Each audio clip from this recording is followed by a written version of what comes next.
কোচবিহারের হলদিবাড়িতে চলছে ৮১তম হুজুরের মেলা। আজ শেষ দিন। প্রতি বছর বাংলা ক্যালেন্ডারের ফাল্গুন মাসের ৫ ও ৬ তারিখ হুজুর সাহেবের বার্ষিক ইসালে সওয়াব অনুষ্ঠিত হয়। একে কেন্দ্র করেই বসে উত্তরবঙ্গের ঐতিহ্যবাহী হুজুরের মেলা। সোমবার বিকেলে এই মেলা সূচনা করেন একরামিয়া ইসালে সওয়াব কমিটির সভাপতি গদ্দি নশীন সৈয়দ খন্দেকার নুরুল হক। লক্ষ লক্ষ মানুষের সমাগম হওয়ায় একজোড়া বাড়তি ট্রেনের ব্যবস্থা করে উত্তর পূর্ব সীমান্ত রেলওয়ে। উত্তরবঙ্গ রাষ্ট্রীয় পরিবহন সংস্থা প্রতি বছর এই হুজুরের মেলাকে কেন্দ্র করে কয়েক লক্ষ মানুষের সমাগম হয় হলদিবাড়িতে। ধর্মপ্রাণ মুসলিম সম্প্রদায়ের মানুষ প্রার্থনা করেন হুজুরের সমাধিতে। ওনার জন্মগ্রহণ কোচবিহার ঝলঝলিয়া গ্রামে। তৎকালীন সময়ে কোচবিহার স্টেটে ওনার নানা ওনার দাদু ওখানে হ্যাকিংয়ের কাজ করতেন। ওইখানেই তার জন্মগ্রহণ করেন।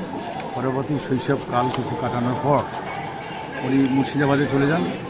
মুর্শিদাবাদের বংশধররা ওখানে সবাই থাকেন। সেখানে পড়াশোনা করতে করতে উনি কলেজিয়েট পর্যন্ত পড়াশোনা করেছেন, জেনারেল পড়াশোনা করেছেন। পরবর্তীকালে এই ধরনের পড়াশোনা ওনার ভালো লাগেনি। উনি সুফিবাদে বিশ্বাসী। সুফিবাদের বিষয়ে তার যে সাধনা, যেটা প্রত্যেকের পক্ষে সম্ভব হয় না, সেই সাধনায় উনি মগ্ন থাকতেন। এবং এভাবে পরবর্তীকালে তিনি তিব্বতের মানস সরোবরে সেখানে সাধনা করেছিলেন। এই সাধনার শেষে উনি সমস্ত উত্তরবঙ্গ ব্যাপী উনি মানুষের মধ্যে শান্তির বার্তা বহন করার জন্য বেরিয়ে পড়েন। পরবর্তীকালে হলদিবাড়িতে এই মাটিটাকে উনি বেছে নেন। তার যে খাদেম ছিল, অর্থাৎ খেদমত যে করতেন, তাদেরকে উনি দিব্য চোখে দেখতে পান যে হলদিবাড়ির এই মাটি ওনার খুব মনে লাগে, ভালো লাগে।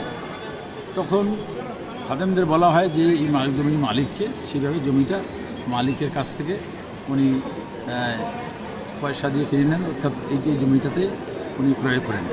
এবং উনি ইচ্ছা প্রকাশ করেন যে আমার সমাধি যেন হলদিবাড়িতে নির্দিষ্ট একটা জায়গায় তিনি রেখে দিয়েছেন।